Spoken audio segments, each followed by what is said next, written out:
Back to TV on the radio with Dylan Buckingham. Wow, you can really dance. And Jerry Ramsey. Wow, you can really dance. On 107.7 The Franchise. They said we've both been dancing all this time. What a coincidence. Welcome back. Joining us now on the Franchise Hotline, our good friend Derek Parker. You can follow on the X at DParkOK. Of course, Thunder publisher for SI Now. What's up, my man? How are you? I'm doing good, guys. I'm sitting outside of an undisclosed Buffalo Wild Wings. Jerry's already made fun of my tattoos. It's a great Wednesday. What? Okay, I have questions.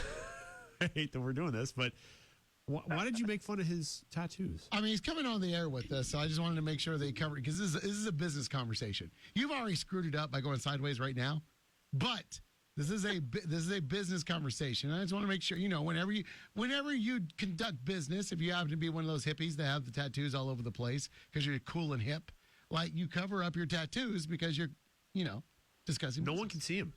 I'm sorry, what? No one can see him. Yeah, but I don't want there to be any insinuation. We're talking to some, illustrated man to talk to them. Okay. Are we getting lunch today? What are we doing here?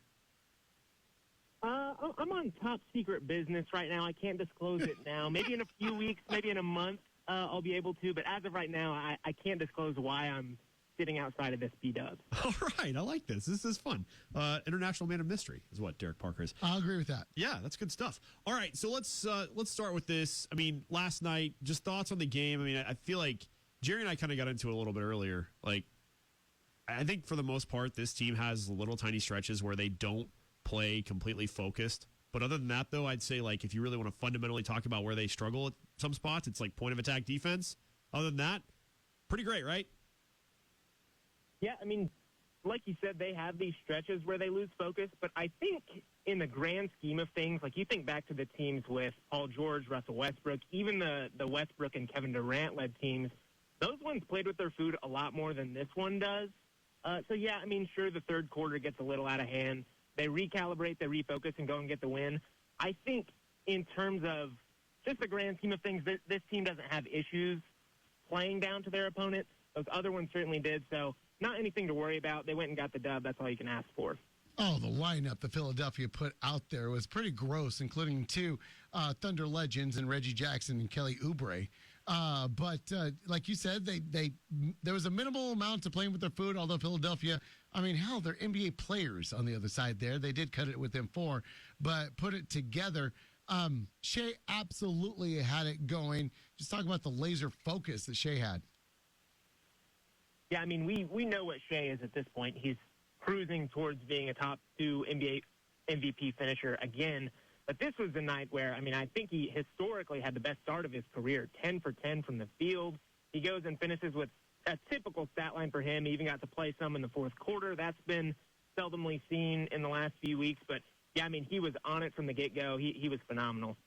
Derek, I wanted to ask you about Cason Wallace because Daniel and I go back and forth about this a lot. And Daniel's of the opinion that Cason is a superstar, a budding superstar. Like, this guy could be that kind of guy. I am not totally sold on his offensive prowess just yet.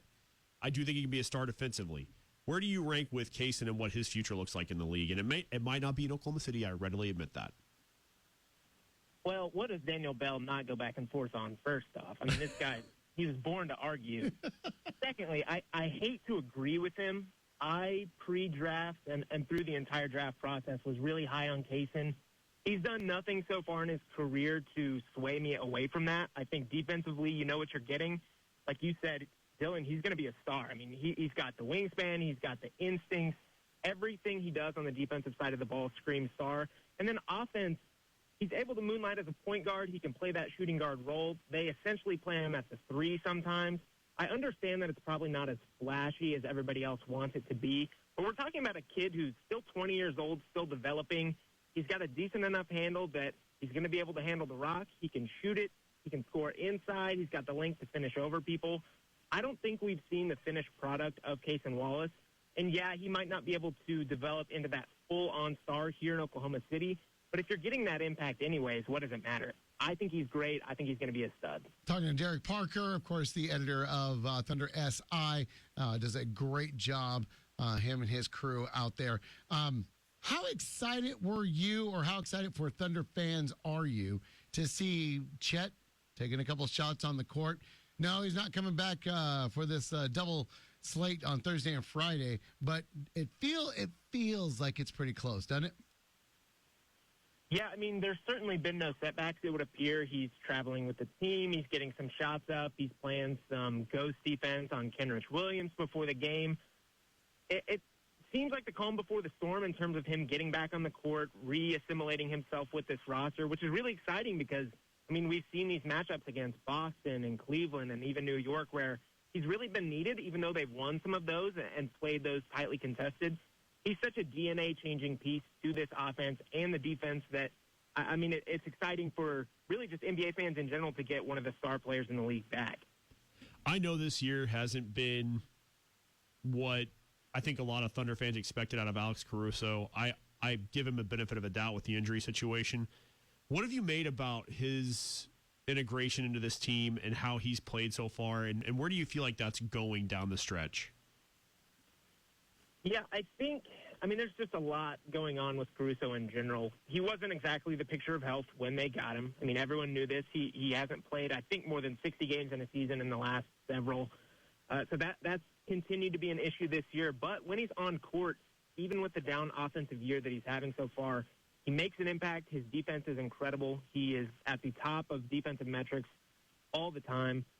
I think we need to be a little more patient with him. Obviously, let him get his groove. He's still assimilating to this team. Hartenstein kind of ruined it for him by immediately being one of the best additions this team has had in years and immediately assimilating with these guys very, very well.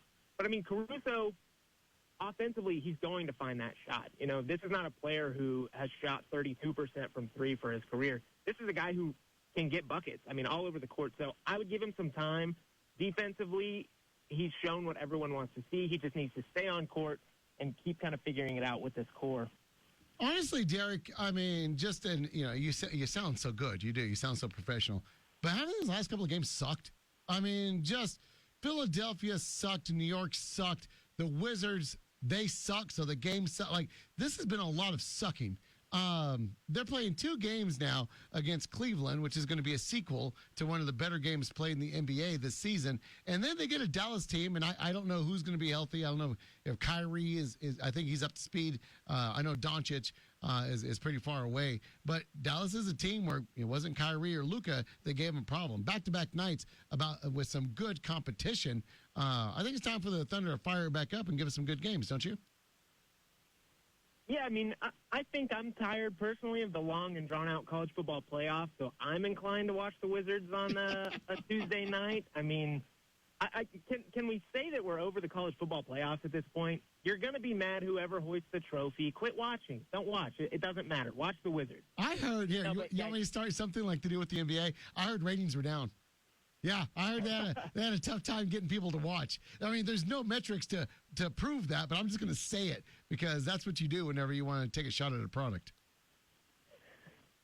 No, but I mean, you're absolutely right. These next 2 games are going to be quite a bit more fun, at least in the sense of, I mean, they get to play the Cavs, who this was the most highly anticipated regular season matchup of the year a couple days ago, and now this gets to happen in Oklahoma City. It's the rematch as it's been donned, and then, of course, Dallas, who, yeah, they're without their stars, but this is still a team that's really competitive.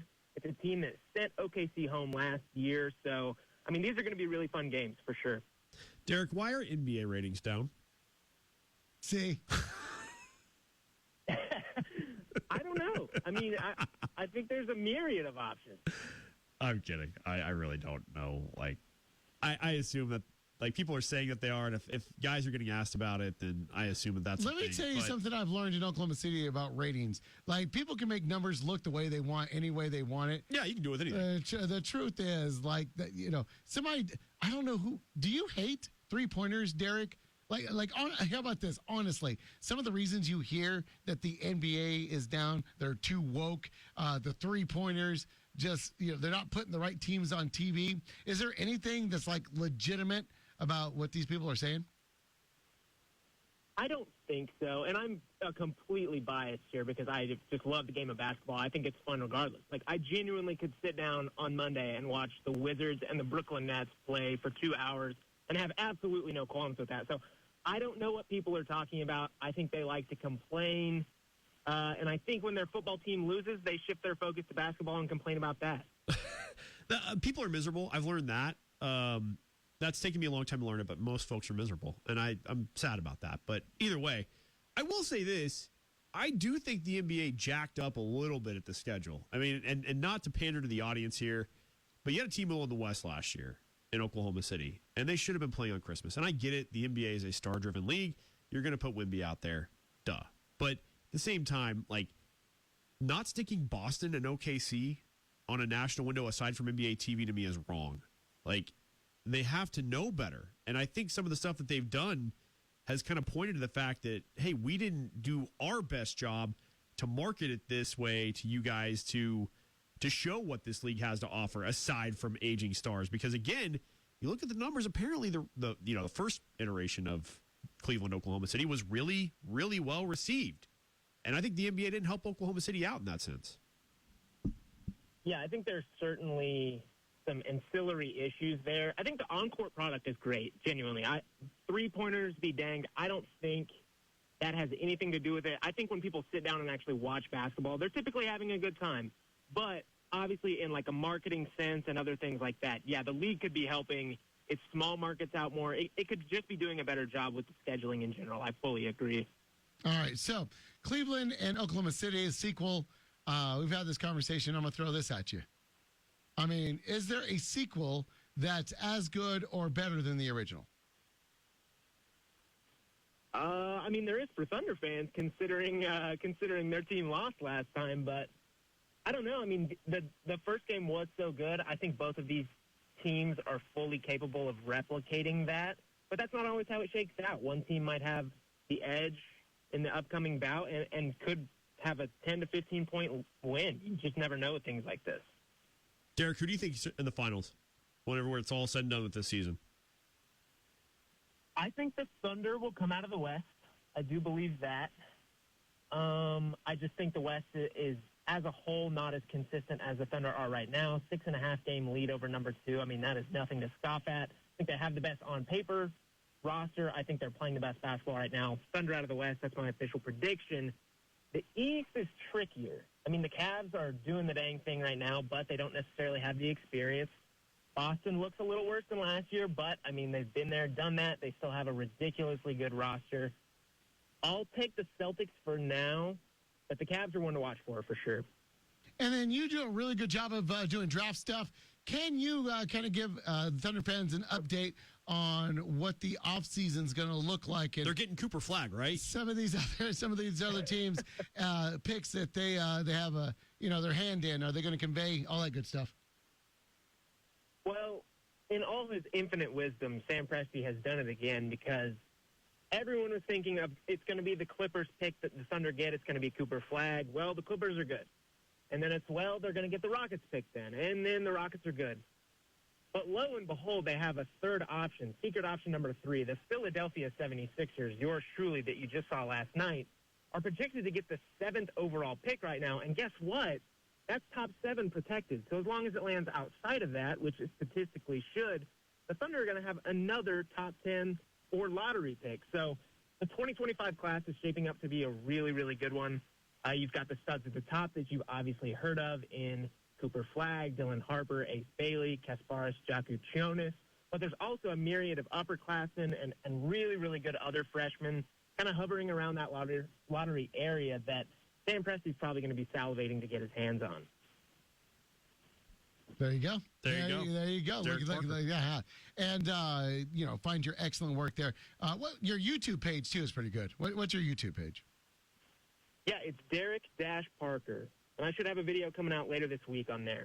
Let's go. Go. Sounds good. Derek, really good stuff, man. It was good chatting with you. All right, guys. Appreciate it. Be in touch.